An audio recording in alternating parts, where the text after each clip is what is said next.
For example मेरे पास एक square matrix है A11 A12 A21 A22, तो ये 2x2 का स्क्वायर मैट्रिक्स हो गया, ठीक है। अब मेरे को इसके माइनर्स कैलकुलेट करने हैं, तो माइनर्स को हम जो कैपिटल M से डिनोट करेंगे, तो जितने ये एलिमेंट्स हैं इन सबके माइनर्स फाइंड आउट करेंगे। जैसे पहले M11, तो M11 का मतलब होगा फर्स्ट रो, ये वाली फर्स्ट रो एलिमिनेट कर दो, मतलब ये यूज नहीं होगी, और वन का मतलब, दूसरे वन का मतलब पहला कॉलम एलिमिनेट कर दो, तो आपके पास क्या बचा बताओ। ये फर्स्ट रो एलिमिनेट हो गई, फर्स्ट कॉलम हट गया, एलिमिनेट मतलब रिमूव कर दिया मान लो हमने, तो क्या चीज बची हमारे पास अब A22 A22, तो A22 आपका पहला माइनर हो गया, ठीक है। अब हम निकालेंगे M12, M12 का मतलब पहली रो और दूसरा कॉलम एलिमिनेट कर दो, बताओ चलो पहली रो और दूसरा कॉलम एलिमिनेट कर दें तो फिर कौन सा एलिमेंट बचेगा यहाँ पे A21 A21, ये आपका सेकंड माइनर हो गया, ठीक है। अब निकालते हैं सेकंड रो फर्स्ट कॉलम का माइनर, सेकंड रो और फर्स्ट कॉलम का माइनर निकालने के लिए सेकंड रो गई, फर्स्ट कॉलम गया, तो अब रह गया ये A12, और ऐसे ही A12 M22 अगर निकालना है तो वो रह जाएगा A11।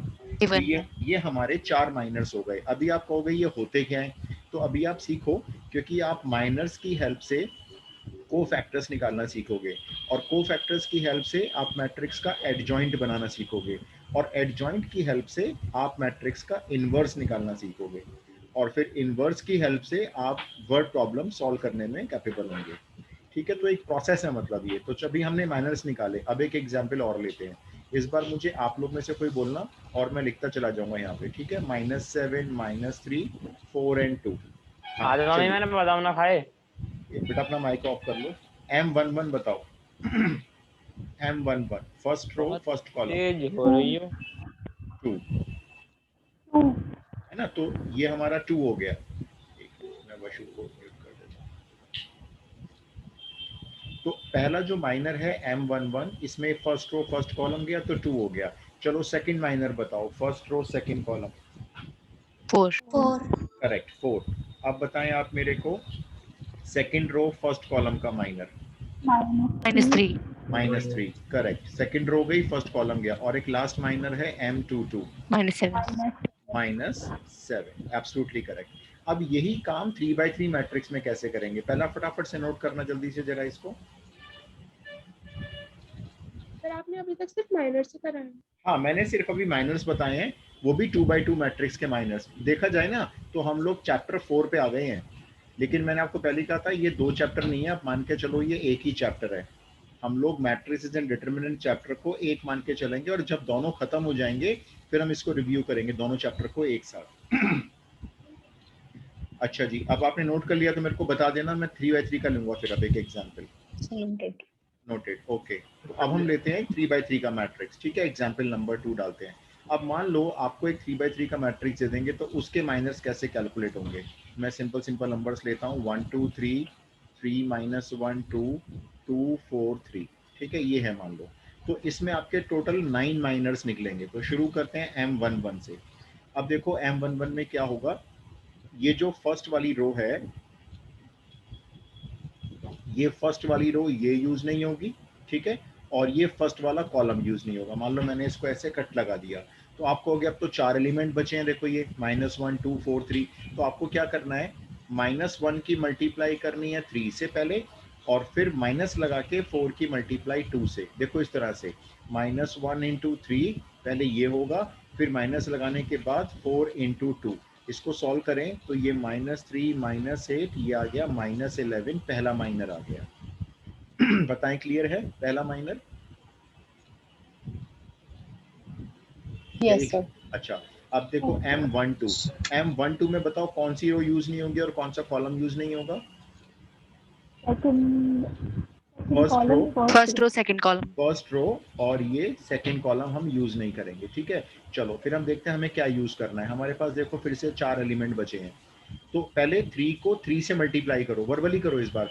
3 × 3 कितना हुआ, 3 × 3 9 हो गया ना। ये 9 में से माइनस कर दो 4, ये वाला 2 × 2 4, तो ये आपका सेकंड माइनर देखो, ये आपका 5 आ गया, ठीक है। चलो अब बताओ आप M13, अब कौन सी रो कौन सा कॉलम? सर 10 हो। Okay, first row third column. Yes, first row तो सेम ही चल रही है, थर्ड कॉलम डिलीट हो गया। तो अब मल्टीप्लाई करके बताओ, चलो कितना आ रहा है, ध्यान से जरा देख के बताना। 14. 40। यस 12, और ये माइनस माइनस हो जाएगा +2, तो ये 14 हो गया। ये फर्स्ट रो के 3 माइनर आ गए। अब इसी तरह से आपको सेकंड रो के 3 माइनर निकालने हैं। चलो बताओ, मैं लिखता हूँ, आप वहीं से देख लो। M21, ध्यान से देखो, दूसरी रो हटानी है हमको और पहला कॉलम हटाना है। दूसरी रो पहला कॉलम, -6. मैं चेक करता हूँ। चलो 3 × 2 6 और -12, बिल्कुल ठीक बताया आपने, -6। चलो अब M22 बताओ, दूसरी रो दूसरा कॉलम, सेकंड रो और सेकंड कॉलम। -3. बिल्कुल ठीक, -3, एब्सोल्युटली करेक्ट। अब second row third column, second row and third column. 0. 4 - 4, perfect, 0, 0 बिल्कुल ठीक। अब आ गया M31, third row first column, third row and first column, third row 7 8. 8। Okay, तो देखते हैं एक बार, थर्ड रो गई, फर्स्ट कॉलम गया, 4 + 3 7 नहीं आएगा? 7 यस Sir, हाँ 7। देखो 7 हो गया ना। चलो अब है second last minor M32, third row second column, जल्दी, थर्ड रो ये वाली, -7. -7 परफेक्ट, 2 - 9 -7। और अब आखिरी माइनर है M33, थर्ड रो और थर्ड कॉलम, -6 दोबारा देखो, माइनस -7 -7, करेक्ट। तो ये लो जी, इस तरह से आपको माइनर्स निकालने हैं। अब आप कहोगे माइनर्स क्यों सिखाए जब हमें मेन तो कोफैक्टर्स ही निकालने आने थे। तो माइनर्स मैंने आपको बता दिया है, लेकिन आप इसको कभी यूज करोगे नहीं, आप डायरेक्ट ही कोफैक्टर्स निकालना सीखोगे।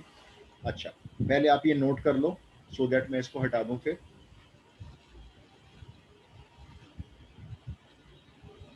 ये सारे माइनर्स हमने निकाल लिए हैं। अब हम सीखेंगे कोफैक्टर्स कैसे निकलते हैं।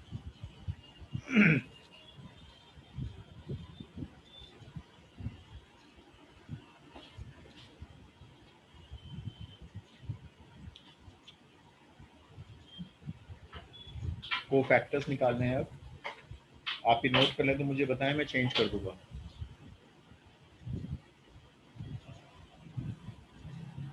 नोट कर लिया, ठीक है। चलिए, तो अब हम आते हैं कोफैक्टर्स पे। इंपॉर्टेंट तो खैर कोफैक्टर्स ही होते हैं। अब कोफैक्टर्स कैसे निकलते हैं, हमने माइनस क्यों निकालने सीखे। सबसे पहले ध्यान रखेंगे, कोफैक्टर्स को या तो कैपिटल ए, जिस भी एलिमेंट का निकालना है, इससे डिनोट कर सकते हैं कैपिटल ए से, या आप कैपिटल सी भी यूज कर सकते हैं। अगर आप एनसीईआरटी के हिसाब से देखेंगे तो कैपिटल ए यूज हो रहा है, और आप आर डी शर्मा के हिसाब से देखेंगे तो R D Sharma G capital C use करते हैं। आप एग्जाम में कोई सा भी लेटर यूज कर सकते हैं, ठीक है। अब कोई भी कोफैक्टर निकालना है आपको, जैसे मान लो आपको AIJ, अब ये कोई सा भी कोफैक्टर हो सकता है। तो पहले आप क्या करेंगे, इसी का पहले माइनर कैलकुलेट करेंगे, MIJ। जैसे आपको A11 निकालना है तो आप कैलकुलेट करेंगे M11, यानी पहला माइनर, और इस माइनर को मल्टीप्लाई करेंगे -1 raise to the power I और J के सम से। जैसे मैं आपको एक एग्जांपल बताता हूँ, मान लो मैंने कहा आपको A13 निकालना है, तो आप क्या करेंगे, पहले M13 निकालेंगे और उसको मल्टीप्लाई करेंगे -1 टू दी पावर 1 + 3, मतलब के 4। तो भाई देखो, -1 टू दी पावर 4 तो +1 हो जाएगा, तो डायरेक्ट ही आपका जो M13 है वो A13 के इक्वल हो गया। अब मान लो मैंने आपको कहा A32 निकालना है, तो A32 में आपका जो M32 होगा पहले वो निकलेगा, और उसमें बताओ -1 टू दी पावर कितनी आएगी, 5 5। इसका मतलब क्या होगा, जो M32 निकला हुआ होगा ना, उसका बस हमें साइन चेंज करना होगा, क्योंकि देखो ये -1 टू दी पावर 5 सॉल्व करके माइनस साइन आएगा, है ना। तो बस ये चीज है, आपको ये वाली चीज मेन नोट करनी है। Cofactor is equals to same minor, same वाला माइनर लेना है और मल्टीप्लाई करना है -1 to the power I + J से। आप ये नोट करो, फिर मैं आपको बताता हूँ कैसे निकलेंगे कोफैक्टर्स।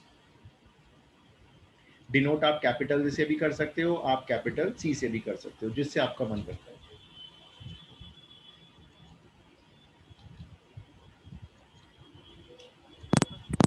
नोट कर लें तो मेरे को बताएंगे जरूर, मैं वेट कर रहा हूँ, ठीक है? आप बता दें मेरे को कितना होगा। ठीक है, तो हम चलते हैं अब हम लेते हैं 3x3 का एक मैट्रिक्स। मैं आपको शॉर्टकट बताऊंगा, ये तो आपको मैं पहले एनसीईआरटी सिखा दूंगा जरा, फिर मैं अपना तरीका भी सिखाऊंगा आपको। इतना आसान तरीका है, आपका कोई भी क्वेश्चन रॉन्ग नहीं होगा। चलो अब हम एक मैट्रिक्स लेते हैं, फॉर एग्जाम्पल मैट्रिक्स ए है, ठीक है? मैट्रिक्स का नाम कोई भी हो, ध्यान रखना हम को फैक्टर्स को कैपिटल ए ही बोलेंगे, चाहे मैट्रिक्स का नाम आप चेंज कर लो। ये लो, मान लो मैंने मैट्रिक्स कह दिया बी मैट्रिक्स है, ठीक है? -1 -3 -2 2 3 1 -3 2 -1, ये मैट्रिक्स है जी। मैंने कहा भाई इसके सारे को फैक्टर्स निकालो, सारे को फैक्टर्स। तो शुरू कर दिया आपने A11 से। अच्छा ये बताओ A11 M11 के इक्वल होगा या -M11 के इक्वल होगा? -11 के इक्वल होगा या माइनस साइन मल्टीप्लाई करके M11 के इक्वल होगा? सर A11 के इक्वल होगा। यस, क्योंकि M11 देखो 1 + 1 2 हो गया ना, तो M11 आएगा और मल्टीप्लाई में सोचो क्या आएगा, -1 का स्क्वायर आएगा, तो ये तो +1 हो गया, तो सीधा सीधा M11 निकाल लेते हैं। देखो फर्स्ट रो गई, फर्स्ट कॉलम गया, -3 आया और फिर -2 आया, -3 -2, तो ये लो जी पहला को फैक्टर तो -5 आ गया। अच्छा अब निकालो आप सेकेंड को फैक्टर A12। अच्छा बताओ इसमें M12 के इक्वल होगा या माइनस मल्टीप्लाई करके M12 के इक्वल होगा? माइनस के।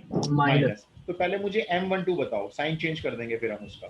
पहले M12 बताओ, फर्स्ट रो हटाओ, सेकंड कॉलम हटाओ बीच में से, देखो कितना आ रहा है, -2 तो ये आ रहा है ना, और माइनस ये माइनस माइनस +3 हो रहा है। वैसे तो देखो ये 1 आ रहा है, वैसे तो 1 आ रहा है, लेकिन हमने क्या लिखना है बताओ?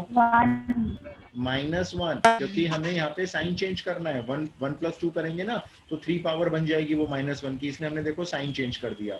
अच्छा चलो अब बताओ A13, A13 I am audible? 13 check करते हैं।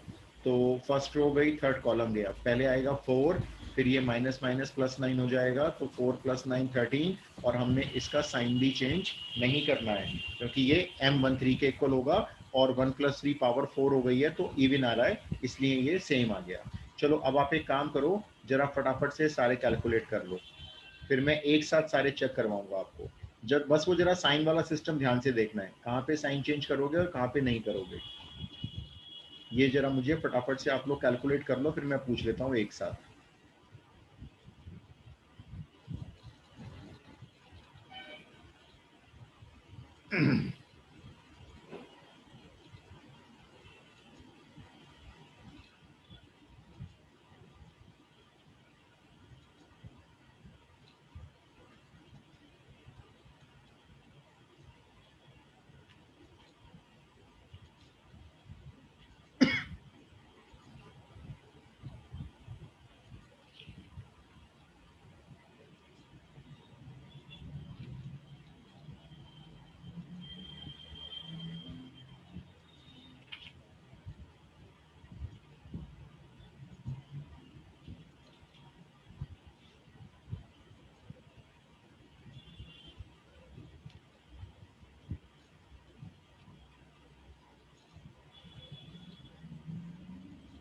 हाँ जी, हो गए? A21 आ गया? सर 21 -7 -7 में चेक करता हूँ, सेकंड रो जाएगी, पहला कॉलम जाएगा, तो 3 और ये +4, वैसे तो 7 आ रहा है, लेकिन आप बोल रहे हो -7, बिल्कुल करेक्ट बोल रहे हो आप, क्योंकि यहाँ पे साइन चेंज हो गया है। अच्छा जरा A22 बताओ, सेकंड रो और सेकंड कॉलम हटा के। -5 पहले आ रहा है 1, फिर माइनस, फिर -3 × -2 6, तो ये आ रहा है -5, बिल्कुल ठीक बता रहे हो आप, -5। अब A23 बताएं, सेकंड रो थर्ड कॉलम। 11 -2 और -9, वैसे तो -11 आ रहा था, लेकिन आपने शायद साइन चेंज करके बोला है +11, बिल्कुल ठीक। अब आ गया 31, यहाँ पे साइन चेंज नहीं होगा। A31 कितना आ रहा है? थर्ड रो फर्स्ट कॉलम हटाना है आपको। थर्ड रो फर्स्ट कॉलम,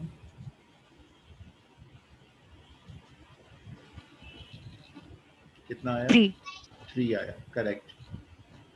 अब 3 2, थर्ड रो और second column, third row second column,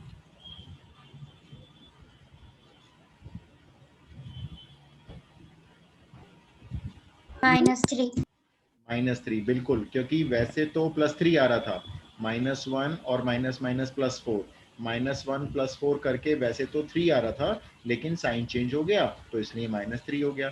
अब एक लास्ट बचा है, जरा ये और निकाल दो। A33 3 3 आ रहा है, ठीक है, चेक करते हैं। -3 और ये पहले से ही -6 है तो +6, तो -3 में +6 किया, बिल्कुल ठीक, ये 3 हो गया। लो जी, आपके सारे कोफैक्टर्स आ गए। ठीक है, अब आप कहोगे इनका करना क्या है, निकाल तो लिए, अभी मैं आपको बताता हूँ इनका करना क्या है। बहुत सारी चीजें से सीखोगे आप कोफैक्टर से। तो कैपिटल ए लिखा हुआ है, समझ जाएगा हर कोई, कोफैक्टर्स निकाले हैं आपने, और आप चाहो तो यहाँ ऐसे लिख भी सकते हो, ये सारे कोफैक्टर्स हैं। अदरवाइज कैपिटल ए से बाय डिफॉल्ट डिनोट हो जाता है कि ये कोफैक्टर है। सबके निकल गए कोफैक्टर्स, तो मैं आगे चलूंगा फिर। Yes, sir. ठीक है, यस सर। तो अब आप समझो हमने कोफैक्टर्स निकालने क्यों सीखे। पहले हमने माइनर सीखा, उसकी हेल्प से हमने कोफैक्टर सीख लिए, अब माइनर को हम भूल गए, है ना। अब हम कोफैक्टर्स को भी भूलने वाले हैं। देखो, अब आप समझो किसी मैट्रिक्स का एडजॉइंट मैट्रिक्स कैसे निकलता है। सबसे पहली बात, एडजॉइंट मैट्रिक्स उसी मैट्रिक्स का निकलेगा जो मैट्रिक्स स्क्वायर होगा। ठीक है, होता क्या है, कोई भी आप एक मैट्रिक्स लेते हो ए, उसके सारे कोफैक्टर्स निकाल लेते हो आप। ये मान लो कोई मैट्रिक्स है, आपने इसके सारे कोफैक्टर्स निकाल दिए, मान लो A11 निकाल लिया आपने, A12 भी निकाल लिया, सारे कोफैक्टर्स आपने कैलकुलेट कर लिए इस तरह से। फिर आपने क्या किया, एक मैट्रिक्स इनका बना लिया जितने कोफैक्टर्स निकले। एक भी साइन गलत नहीं होना चाहिए, ध्यान रखना। अब आप देखो एडजॉइंट को शॉर्ट फॉर्म में लिख सकते हो ADJ ऐसे, ठीक है, एडजॉइंट हो जाएगा ये, और ब्रैकेट में मैट्रिक्स का नाम। आपने क्या किया, सारे कोफैक्टर्स अपने अपने प्लेसेस पे रख दिए, A11 A12 A13 first row के फर्स्ट रो में, फिर सेकंड रो वाले आपने रख दिए सेकंड रो में इस तरह से, और आपने थर्ड रो वाले रख दिए थर्ड रो में। ये एक आपने बना लिया, इन 9 कोफैक्टर्स का एक मैट्रिक्स ऐसे बना लिया। ठीक है, और इस मैट्रिक्स का आपको क्या करना है, डैश, जरा डैश सोच के बताना क्या होता था, Transpose. ट्रांसपोज, बिल्कुल। तो जब आप सारे कोफैक्टर्स यहाँ पे रख लोगे अपने अपने प्लेस पर, और फिर उसका जब ट्रांसपोज करके जो मैट्रिक्स आएगा, तो वो आपका मैट्रिक्स कहलाएगा मैट्रिक्स ए का एडजॉइंट मैट्रिक्स, जो यहाँ पे आएगा। ये जो मैट्रिक्स आएगा आप उसको बोलोगे ये मैट्रिक्स ए का एडजॉइंट हो गया है। ठीक है, आप इसको नोट कर लो, मैं आपको बताता हूँ एडजॉइंट से आप आगे क्या सीखने जा रहे हो, पहले आप ये नोट कर लो। हम लोग धीरे धीरे एक 5 नंबर के क्वेश्चन की तरफ बढ़ रहे हैं, बहुत स्टेप बाय स्टेप।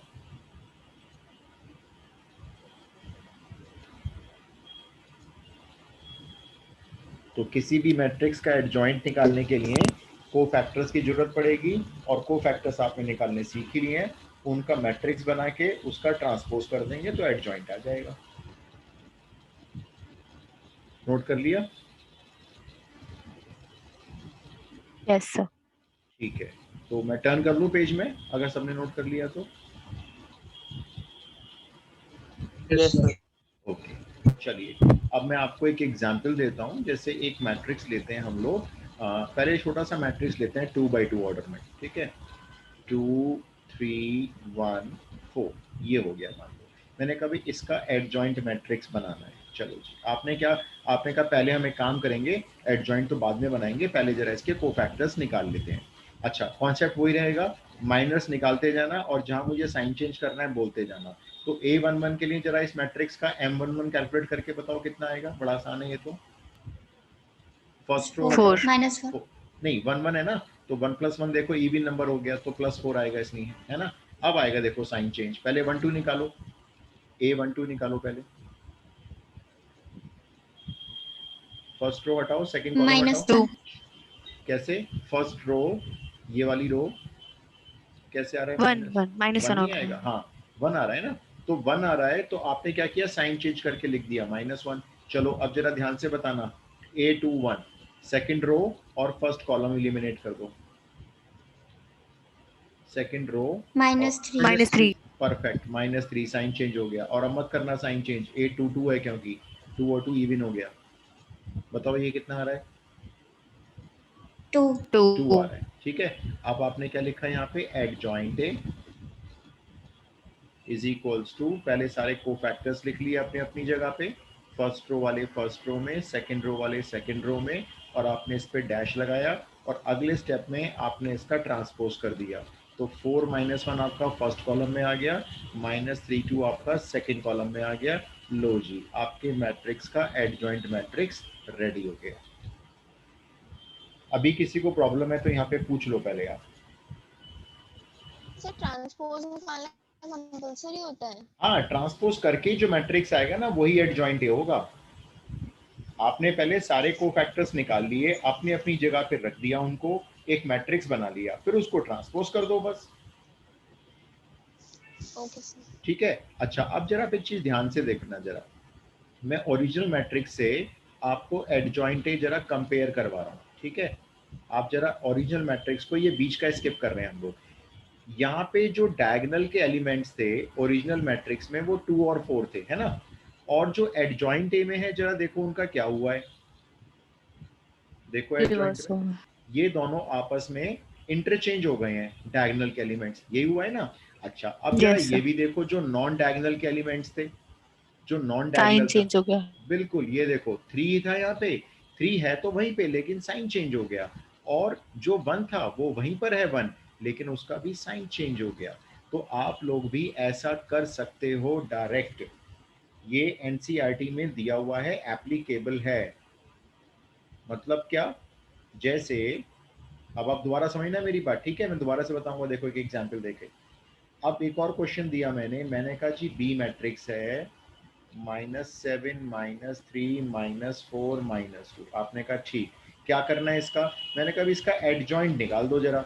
तो अब देखो, आपने कोई कोफैक्टर नहीं दिखाना, कुछ कर ट्रांसपोज नहीं करना, सीधा एडजॉइंट मेरे को बोल देना है आपने। जरा डायगोनल को स्वैप कर -2 लो, 3 -2 3 करेक्ट। फिर ये वाला नेक्स्ट रो बताओ, 4 -7 4 -7। लो जी, आ गया एडजॉइंट। क्या करा, डायगोनल के जो एलिमेंट्स थे उसको तो आपस में इंटरचेंज कर दिया, सिर्फ इंटरचेंज करना है, कोई साइन चेंज मत करना। हाँ, जो नॉन डायगोनल के एलिमेंट्स थे उनको इंटरचेंज तो नहीं करना, लेकिन आपको दिखा, देखो हमने इन दोनों नॉन डायगोनल्स का साइन चेंज किया हुआ, ये देखो। तो इस तरह से आपके बी मैट्रिक्स का डायरेक्ट एडजॉइंट आ जाएगा, और आप आगे से अब डायरेक्ट ही निकालोगे। तो हमारे देखो कोफैक्टर सीखना हो गया ना बेकार, लेकिन हमें मालूम होना चाहिए कि कोफैक्टर्स होते क्या हैं और कैसे कैलकुलेट होते हैं। अब अलग बात है कि मैं आपसे कोफैक्टर्स कभी यूज ही नहीं करवाऊंगा, मैं अभी आपको और भी आगे आने वाले टाइम में ट्रिक बताऊंगा। ये तो सर फिर एनसीईआरटी में है। हाँ जी बोलो। सर 3x3 के ऑर्डर में हो जाएगा? बिल्कुल, अभी सिखा रहा हूँ ट्रिक, वो जो ट्रिक सिखा रहा हूँ वो एनसीईआरटी में नहीं है, और आप बेधड़क यूज करके आना उसे बोर्ड में। अभी सिखा रहा हूँ बस आपको। किसी भी ऑर्डर में? 3x3 का अलग ट्रिक होती है, 4x4 की अलग ट्रिक होती है। तो मैं आपको ना 3x3 सिखाऊंगा, क्योंकि 4x4 सीबीएसई में सिलेबस में है ही नहीं। आर डी शर्मा में भी आपको कोई क्वेश्चन नहीं मिलेगा 4x4 का भी, तो 3x3 की ट्रिक मैं आपको सिखाऊंगा जरूर। हाँ, अच्छा चलो फटाफट से जरा मुझे इसका एक बार और एडजॉइंट बोल दो। सी मैट्रिक्स में आपको दे रहा हूँ, 10 -2 -3 12। जरा एडजॉइंट बोलना इस मैट्रिक्स का। Sir 12 12 2 3 10 10 10 perfect 3 and 10। Perfect perfect. तो आई होप ये सबको आ गया होगा 2x2 का एडजॉइंट निकालना। यस ठीक है। यस तो अब मैं आपको सिखाता हूँ बहुत इंपॉर्टेंट चीज, किसी को सिखाना नहीं, अपने तक सीमित रखना, क्योंकि सिखाने के बाद फिर आपकी वैल्यू भी उन्हीं की जैसी हो जाएगी जिनको नहीं आता ये। तो अब देखो हम सीखते हैं अब 3x3 का। इनफैक्ट मैं जैसे अपने स्कूल में पढ़ाता हूँ तो मैं तो बच्चों को सिखा देता हूँ, यूज करो, क्या दिक्कत है। बाकी स्कूल्स नहीं सिखाते ये ट्रिक। देखो अब मैं आपको लेता हूँ एक 3x3 का मैट्रिक्स, -3 1 2 4 5 6 -3 4 -2 रैंडम मैंने एक ऐसी मैट्रिक्स ले लिया, ठीक है जी। अब सोचो हमें इसका एडजॉइंट निकालना है, और बच्चे क्या करेंगे, पहले सारे को फैक्टर्स निकालेंगे, फिर उसको एक मैट्रिक्स में रखेंगे, फिर ट्रांसपोज करेंगे, और उनके गलत होने के चांस ज़्यादा हैं, क्योंकि जब मल्टीप्लाई करते हैं ना तो कई बार माइनस प्लस की गलती हमसे हो जाती है। अब जो हम तरीका सीखने जा रहे हैं उससे कभी भी गलती नहीं होगी। देखो सबसे पहले आपने क्या किया, ये पूरा का पूरा मैट्रिक्स बाहर उतार लो। देखो मैं पूरा का पूरा सेम उतार रहा हूँ बाहर, ठीक है। मैट्रिक्स का साइन नहीं लगाया, बस मैंने सभी एलिमेंट्स को बिल्कुल एज इट इज कॉपी कर लिया है, ठीक है। पहला स्टेप है ये। अच्छा अब ध्यान से सुनते जाना, ये जो पहला वाला कॉलम है ना, इसको यहाँ रिपीट करना है आपने, -3 4 -3, ये रिपीट हो गया। अब दूसरे वाले कॉलम को भी रिपीट करना है, 1 5 4, बस। तो पहला कॉलम और दूसरा कॉलम रिपीट कर दिए, ठीक है। अब और अभी ध्यान से सुनना, बात खत्म नहीं हुई मेरी। अब जो ऊपर वाली आपको फर्स्ट रो दिख रही है ना, वो यहाँ पे आपको रिपीट करनी है नीचे, -3 1 2 -3 1। उसी के नीचे जो सेकंड रो दिख रही है वो रिपीट कर दो, 4 5 6 4 5। इस तरह से ये 5 बाई 5 का एक आपको मैट्रिक्स बनाना है। पहले आप इसे देख के बताओ क्या ये सबको क्लियर है, तो मैं आगे चलूंगा। Yes. तो हमने क्या किया, पहले तो ओरिजिनल एलिमेंट्स को उतार लिया अपनी अपनी जगह, फिर पहला कॉलम रिपीट किया, फिर दूसरा कॉलम रिपीट किया, उसके बाद जो फर्स्ट रो आई उसको नीचे रिपीट किया, और जो सेकंड रो आई उसको उसके नीचे रिपीट किया। इस तरह से हमने एक 5 बाई 5 का मैट्रिक्स बना लिया। अभी आप ध्यान से सुनो, जो पहली वाली रो आप देख रहे हो ना, पहली वाली रो आपको यूज नहीं करनी है, इसको कट लगा देंगे आप इस तरह से, ठीक है। और पहले वाले कॉलम को भी यूज नहीं करना है, इसको भी आप ऐसे कट लगा देंगे, ये दोनों यूज नहीं करेंगे आप। ऑलराइट। अच्छा अब देखो, इसके बाद हम लोग अपना एडजॉइंट डायरेक्ट निकालेंगे, बिना किसी कोफैक्टर के और बिना कुछ ट्रांसपोज किए। देखो एडजॉइंट में डायरेक्ट लिखूंगा, ये मैट्रिक्स मेरा आ चुका है। देखो ये आप देख रहे हो ना, पहले दो कॉलम दिख रहे हैं आपको, 5 4 1 5 और 6 -2 2 6 दिख रहे हैं, दो कॉलम शुरू के। Yes. इनसे निकलेंगे हमारे एडजॉइंट ए की पहली रो। कैसे, देखो 5 को मल्टीप्लाई करो -2 से, और -4 को 6 से करो, कितना हुआ बताओ। पहले 5 को -2 से, फिर माइनस लगा के 4 को 6 से, -20 -34 नहीं सर, भाई -10 तो यही हो गए, और This -24 14. 64 कैसे कैसे, -10 और 34 -24 -34 हो गए ना। ये लो पहली वैल्यू यहाँ लिख दो, ठीक है। चलो अब नीचे चलो, 4 × 2 करो, और माइनस लगा के 1 × -2 करो, बताओ -4 कैसे। दोबारा देख लो, -4 नहीं दोबारा देखो, ध्यान से देखो। 4 × 2 तो 8 हो गया, ये 8 हो गया, माइनस लगाया, 10. फिर ये माइनस इंटू माइनस, ये +2 हो गया, तो 10 नहीं आया। देखो नहीं आया, क्लियर नहीं हुआ, ये हो गया। हो Clear. गया। ये देखो ये 10 आपने ऐसे रो में लिखना है, ठीक है। अब और चलो नीचे, 6 × 1 6 हो गया, और ये 5 × 2 10, तो 6 में से 10 गए, -4। एडजॉइंट ए की पहली रो कवर हो चुकी है। चलो अब ये बीच, ये शुरू वाला कॉलम छोड़ दो, ठीक है। मैं सारे एरो डिलीट कर रहा हूँ अब। ये अब ले लो बीच वाले दो कॉलम, बिल्कुल इसी प्रोसेस में चलना है। 6 × -3 ये हो गए आपके -18, और माइनस लगा के -2 × 4 -8, तो ये हो गया +8।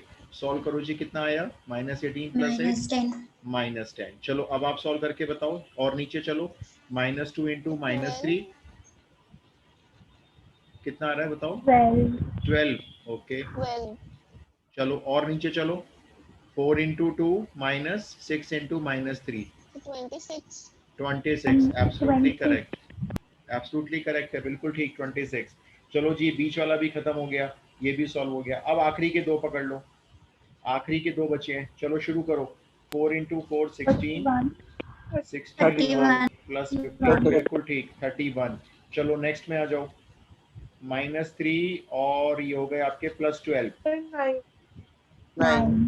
9। ओके जी, लास्ट वैल्यू बता दो, -15 और -4 -19। ये लो जी एडजॉइंट आ गया, ना कोई कोफैक्टर निकाला, ना कोई ट्रांसपोज किया, हमने डायरेक्ट आपको एडजॉइंट दे दिया भाई। अभी अगर इसमें कोई डाउट है तो आप पूछ सकते हो, मैं रिपीट करूंगा। बिल्कुल ऐसे ही करना है एग्जाम में, कोई दिक्कत नहीं है। जैसे ये बनाना, पहले टीचर को दिखाना कि कर क्या रहे हो, ये दिखाना ऐसे बना के, और उसके साइड में डायरेक्ट एडजॉइंट ए लिखते चले जाना। तो देखो हमारे अब को फैक्टर्स निकालने बेकार हो गए, हमने सीखे, लेकिन बिल्कुल करो, चिंता मत करो। 18 साल हो गए मुझे बोर्ड में, आप बेफिक्र होके करके आओ। मैं आपको बताऊं, बोर्ड में ना एडजॉइंट जब पूछा जाता है तो ये तो आप फिर भी बना के दिखा रहे हो, ये जो आपने दिखाया ना साइड बना के, ये कुछ बना के नहीं दिखा रहा होता।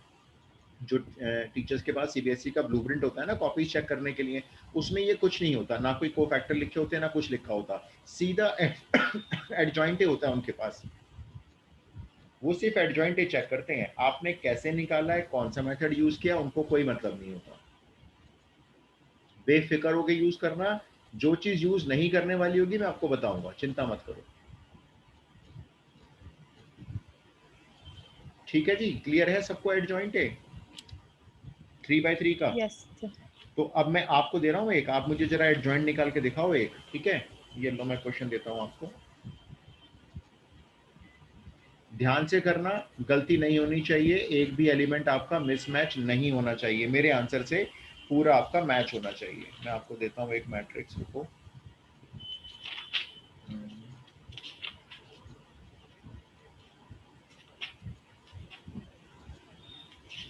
एक बार जब आप एडजॉइंट सीख जाओगे ना निकालना, फिर ये चैप्टर बहुत जल्दी से फिनिश हो जाएगा। चलो जी, आप मैट्रिक्स लिख लो। First row 1 1 1, second row 2 1 -3, third row -1 2 3, ये मैट्रिक्स है। इसका एडजॉइंट मैट्रिक्स निकालो जरा।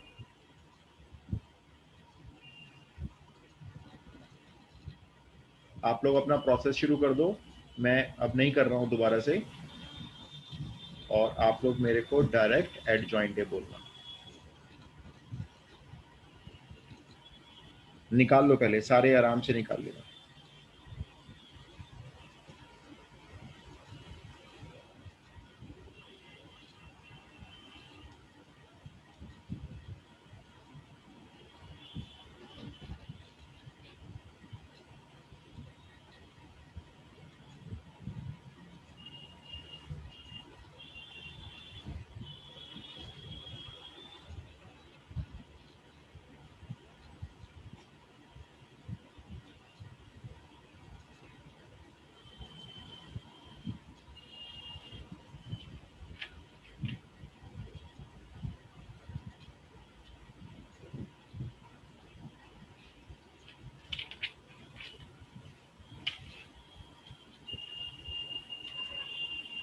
Done, sir.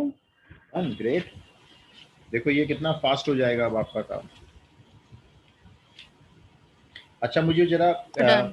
पहली रो बोलो जरा, फर्स्ट रो में क्या आ रहा है? 9 -1 -4. करेक्ट, 1 - 4. करेक्ट करेक्ट, मेरा मैच कर रहा है आंसर। चलो सेकंड रो बताओ। Sir, -3 4 5. -3 4 5, परफेक्ट, बिल्कुल परफेक्ट हो गया। Third row 5 -3. 5 5 -3 -1, Yes, sir. Perfect answer है जी, बिल्कुल करेक्ट निकाला आप लोगों ने, यही एडजॉइंट आ रहा है। अगर भाई इस मेथड में किसी को कुछ पूछना है आप मुझसे दोबारा पूछ सकते हो, लेकिन ये भाई आना बहुत जरूरी है, और इससे आसान नहीं हो सकता। देखो तो हमारे पास अब देखो 2x2 की भी ट्रिक हो गई, और हमारे पास 3x3 के लिए भी बड़ी आसान सी ट्रिक मिल गई हमें।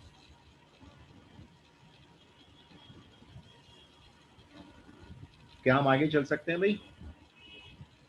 Yes, sir.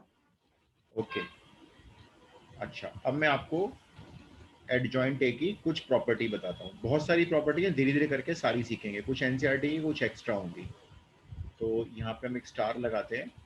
प्रॉपर्टी ये होती है, देखो आप कभी भी किसी मैट्रिक्स को अगर मल्टीप्लाई कर दो उसके एडजॉइंट मैट्रिक्स के साथ, या एडजॉइंट ए को प्री मल्टीप्लायर बना दो और उसको मल्टीप्लाई कर दो मैट्रिक्स ए के साथ, तो ये दोनों रिजल्ट हमेशा इक्वल आएंगे, और ये जो वैल्यू होगी दोनों की वो हमेशा ये होती है। देखो डिटरमिनेंट ए, ये सिंपल बना लेना अभी आप, मैं बताऊंगा डिटरमिनेंट क्या होता है। डिटरमिनेंट ए इंटू आई, आई तो आपको मालूम होगा कैपिटल आई क्या होता है, आइडेंटिटी मैट्रिक्स। Identity matrix. तो मैंने यहाँ पे एक नया शब्द यूज किया, डिटरमिनेंट। इसका मतलब हम लोग चैप्टर 4 स्टार्ट कर चुके हैं। अब जरा मैं आपको डिटरमिनेंट के बारे में थोड़ा सा लिखवा देता हूँ। पहले तो आप ये प्रॉपर्टी लिख लो।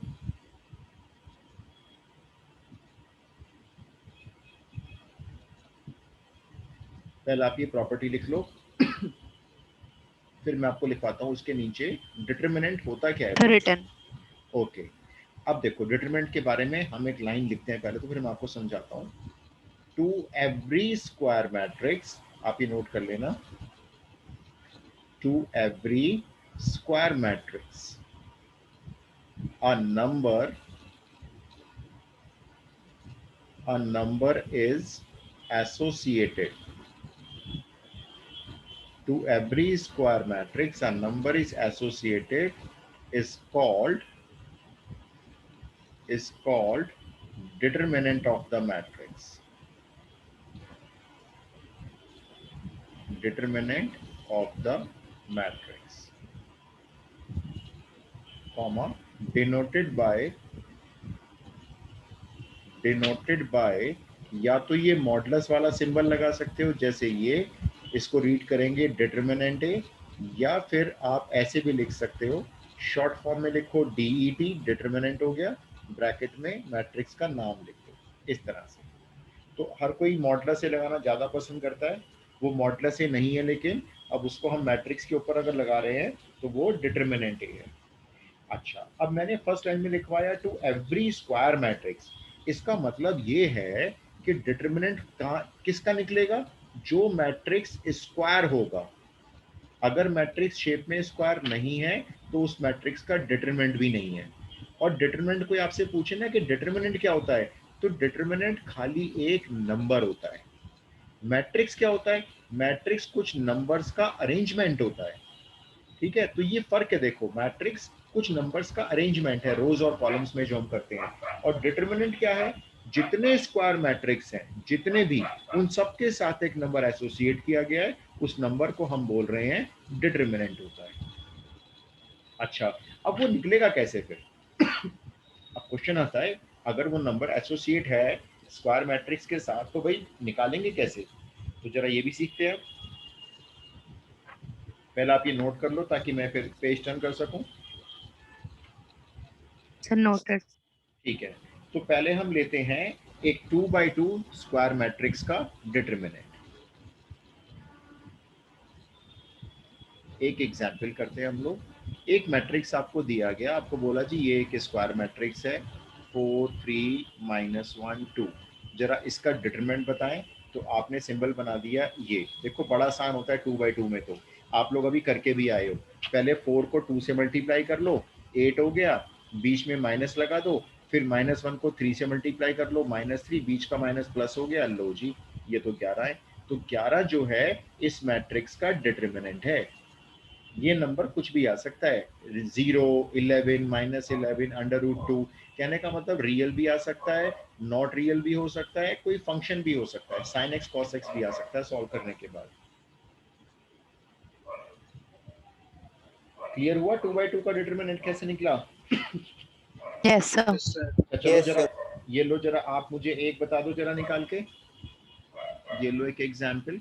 देखो, हो सकता है आपको मैट्रिक्स दे दें और कहीं यहाँ पे लिखकर फाइंड डिटरमिनेंट है ऐसे कह दें, और हो सकता है वो इस मैट्रिक्स को डिटरमिनेंट बना के दे दें। देखो ऐसे, इवैल्यूएट, फिर वो ये नहीं बोलेंगे डिटरमिनेंट निकालो, ये देखो ये सिंबल ही दे देंगे बना के, और इसके अंदर आपका जो 2x2 का मैट्रिक्स है वो रख देंगे। जैसे देखो cos theta minus sin theta, sin theta cos theta. अब ये था तो मैट्रिक्स, इन्होंने लेकिन खुद ही उसका डिटरमिनेंट का साइन लगा के आपसे कहा कि इसे इवैल्यूएट कर दो। जरा कर दो इसको इवैल्यूएट, बता दो क्या आ रहा है। 1 आ रहा है, 1 बिल्कुल ठीक बता रहे हो भाई। आप क्या करोगे आप करोगे cos को cos से मल्टीप्लाई, तो ये हो गया cos स्क्वायर थीटा, माइनस लगाओगे, और ये पहली माइनस आ रहा है sin स्क्वायर थीटा। बिल्कुल ठीक बताया आपने 1। तो बड़ा आसान काम है भाई। अच्छा जी, चलो एक और कर लो, ये लो 2x2 में एक और बता दो जरा मुझे, आसान है तो। ये इवैल्यूएट कर दो आप, ये है डिटरमिनेंट, फर्स्ट रो में है x 7, सेकेंड रो में है x 5x + 1। जरा ये बता दो सॉल्व करके।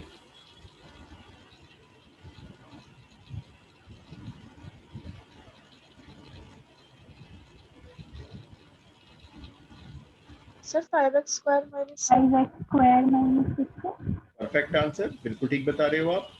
ये आया पहले तो 5x स्क्वायर प्लस x आया, हमने माइनस लगाया, फिर 7 इंटू एक्स किया तो 7x, तो 5x स्क्वायर तो चलो अनलाइक टर्म हो गई, लेकिन x में से 7x माइनस हुए तो आपका आंसर एकदम करेक्ट है, 5x स्क्वायर माइनस 6x, बिल्कुल ठीक। अच्छा, अब आता है भाई 3/3 का भी तो हो सकता है मैट्रिक्स, उसका डिटरमिनेंट आएगा तो वो कैसे निकलेगा। अब जरा वो सीख लेते हैं भाई जल्दी से। ये छोटे छोटे काम एक बार रेडी हो जाएंगे ना हमारे, डिटरमिनेंट आपको निकालना आ जाएगा, आपको एडजॉइंट निकालना तो आ ही गया, तो बस हमारे 5 नंबर का क्वेश्चन सॉल्व करने में कोई देरी नहीं है फिर। अब बात आती है भाई 3/3 का डिटरमिनेंट अगर दे देंगे तो कैसे निकलेगा। मैं आपको इसके कुछ मेथड्स बताऊंगा अभी, जैसे 2 3 7, फिर 13 17 5, फिर है 15 20 12। अच्छा बताओ, आप सिंबल देख के पहचान जाओगे मैट्रिक्स या डिटरमिनेंट है। जैसे सिंबल दिख रहा है, 2 लाइनें ड्रॉ की गई हैं। यस यस, तो ये ना, ये आप समझ जाना, अगर ऐसे 2 वर्टिकल लाइंस हैं तो आप समझो आपको एक मैट्रिक्स का डिटरमिनेंट पूछा जा रहा है, डायरेक्ट बना के दिया है। और अगर मैट्रिक्स दिया हुआ है तो ऐसे स्क्वायर ब्रैकेट में दिया होगा, फिर वो लिख के देंगे आपको, इसका डिटरमिनेंट कैलकुलेट करो। चलो जी करते हैं। देखो, अब मैं आपको एक नया मेथड सिखाता हूँ, ये भी एनसीईआरटी में नहीं है। सबसे पहले आपने क्या करना है, मैं सिखाऊंगा फिर आप जो मर्जी यूज कर लेना, सिखाऊंगा मैं आपको सारी चीजें। सबसे पहले आपने जैसा भी सीखा था ना हमने, बिल्कुल वैसे ही इसको जरा नोट कर लेते हैं नीचे। एक मिनट।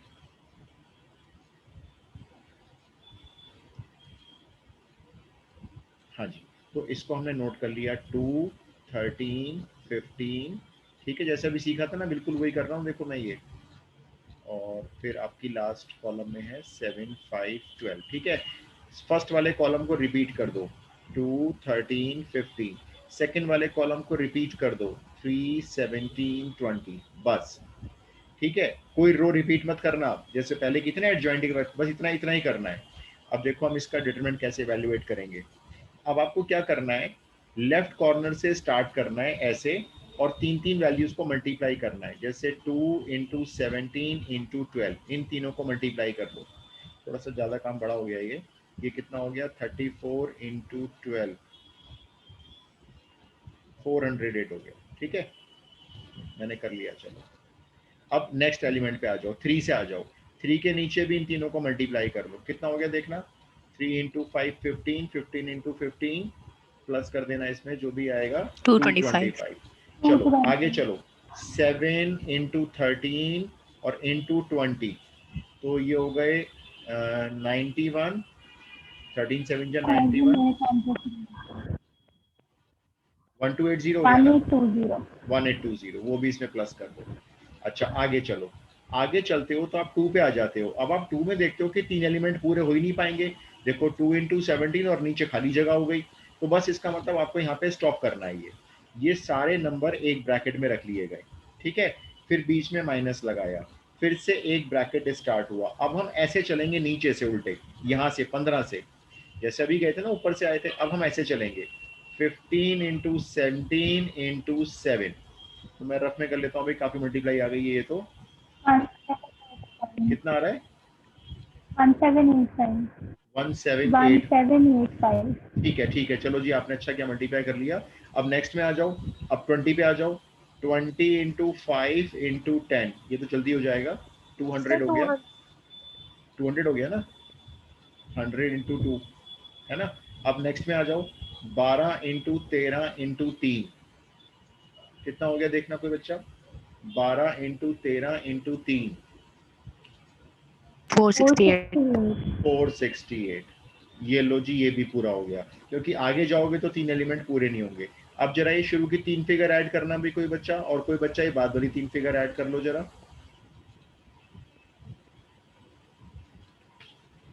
पहली 3 फिगर ऐड कर लो। Sir 2 4 5 2 4 5 3 3, okay. अब जरा ये वाली फिगर ऐड कर लो।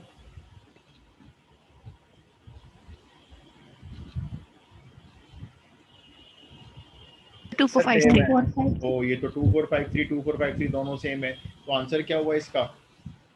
Sir zero. 0 जीरो हो गया। लो इतना सारा मल्टीप्लाई भी किया और आंसर भी जीरो आया।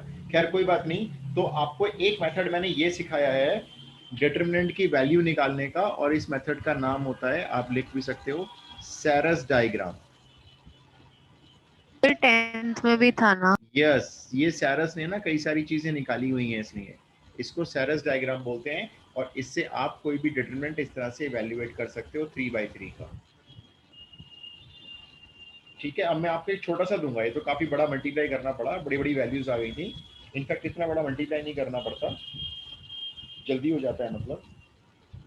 तो मैं आपको एक 3/3 का सर दे रहा 3 हूँ। into 3 डिटर्मिनेंट का यही मेथड है? नहीं नहीं, मैं आपको और भी सिखाऊंगा। मैं आपको देखो सिखा सारे दूंगा मेथड। जैसे मैंने आपको कोफैक्टर्स निकालने भी सिखाए, माइनर्स भी सिखाए, और फाइनली मैंने आपको एडजॉइंटे का शॉर्टकट भी बता दिया है ना। अब आप एडजॉइंटे किस मेथड से भी निकाल सकते हो। आप अपने हमारे वाले मेथड से निकाल लो शॉर्टकट से, या आप कोफैक्टर्स करके निकाल लो। जो ये वाला था ना हमारा कोफैक्टर्स का मेथड, ये वाला, इससे निकालो। क्या आप इससे निकालो, देखो ये एडजॉइंट हमने ऐसे बनाना सीखा था ना, ऐसे निकाल लो चाहे, है ना। तो सिखाऊंगा मैं सारे मेथड, आपको उसमें से जो पिक करना है पिक कर लो और उसको फॉलो करते रहो, कोई दिक्कत नहीं है। आना सब कुछ चाहिए आपको।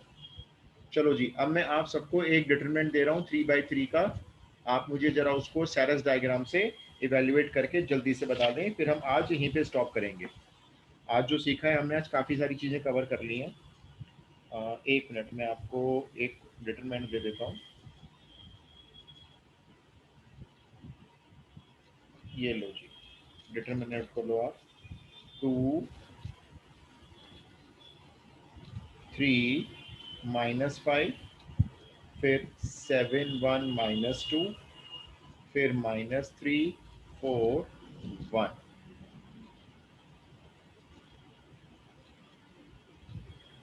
चलिए जी, जल्दी से स्टार्ट करिए।